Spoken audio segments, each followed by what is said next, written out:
네, 선생님 안녕하세요. 네, 반갑습니다. 네, 안녕하세요. 선생님 간단하게 우리 시청자분들한테 자기소개 부탁드리겠습니다. 네, 저는 평생자산관리연구소 소장으로 활동하고 있고요.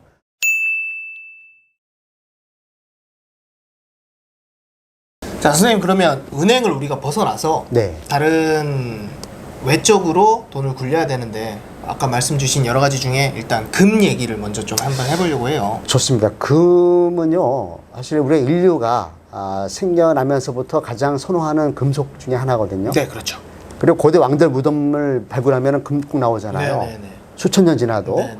그만큼 우리 인류의 사랑을 받는 금속이 금인데 네. 요즘은 산업재료도 많이 쓰이거든요. 그렇죠. 네. 쓸모가 좀 많아지고 있어요. 네네네.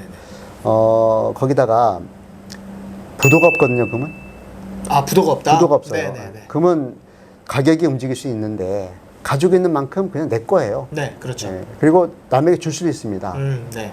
어쩌면 가장 손쉽게 재산을 이전할 수 있는 수단 중에 하나가 금반지 같은 거잖아요. 네네네. 결혼할 때 금반지 하지 않습니까? 네네네. 그런 거죠. 그래서 금이 저는 유망한 금융의 대체 투자인 것 같아요. 그러면 금에다가 투자를 하면 뭐 금 관련 뭐 펀드도 있고 뭐 여러 가지 상품들이 맞죠. 많이 있잖아요. 근데 또 금 시세가 왔다 갔다 이렇게 하고 그렇죠. 불과 얼마 전만 해도 막 대략 한 20만 원 중반에서 한 30 중반까지도 올라갔다가 네. 지금 약간 쭉 다시 또 빠지고 있는 상황인 건데 일반적으로 이제 제가 그쪽에 대한 지식이 없는 제가 만약에 투자를 한다고 하면 언제쯤 들어가는 게 가장 리스크가 좀 적을까요?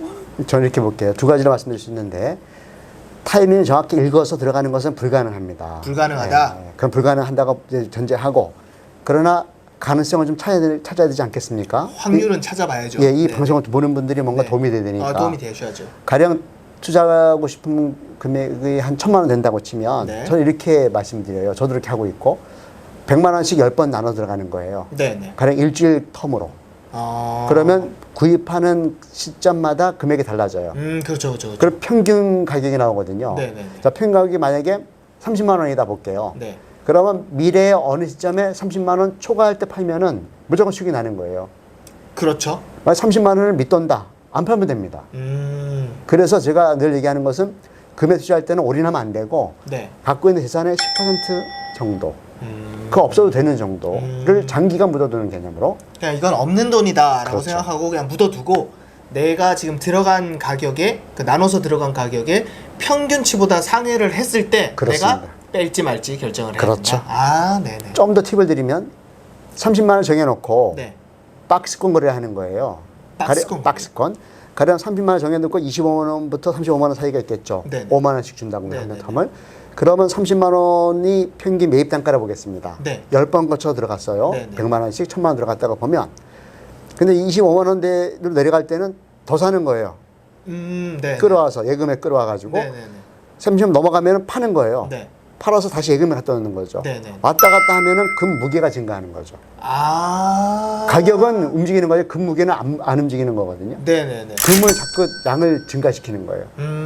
가령 100만 원 주고 샀다고 치면 예를 들어서 뭐 10g이다. 네. 10g. 그러면 10g이 10번 사서 100g 아닙니까? 네. 100g. 100g인데 나중에 110g, 120g 증가하는 거예요, 이게. 점점.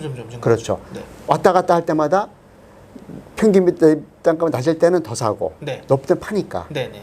왔다 갔다 하면서 금이 양이 증가하는 거예요.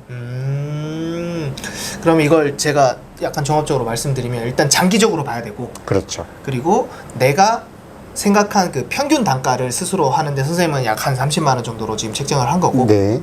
그 부분이 이제 상회를 할 때 이제 좀 팔아야 되고 익절매죠, 익절매. 네네. 손절매가 아니라 익절매를 네, 하는 거죠. 익절매를 하는 거고 그리고 더 내려갔을 때는 좀 더 많이 사야 된다. 더 사는 거죠.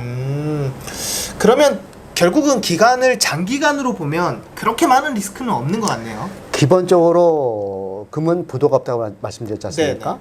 만약에 금값이 정말 폭락을 했다. 네. 근데 금 무게는 바뀌는 게 아니잖아요. 네네네. 소장하면 돼, 소장. 네네. 갖고서 금송아지 만들어서 즐길 수도 있거든요. 네네네. 그래서 금은 그대로 가치가 있다. 네네. 하지만 그게 어느 시대에 따라서 더 좋은 자산이 있으면 그쪽으로 돈이 빠져나가기 때문에 손실을 볼 수는 있어요. 평가 손실이에요, 그것은. 네네네. 실현 손실이 아니라 평가 손실이기 아. 때문에 그 손실 구간을 이겨내면 됩니다.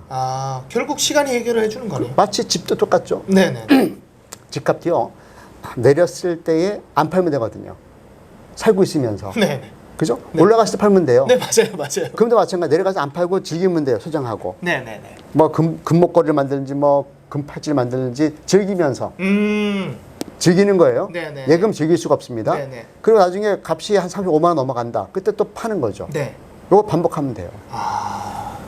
여러분들 되게 중요한 말씀이신 것 같아요.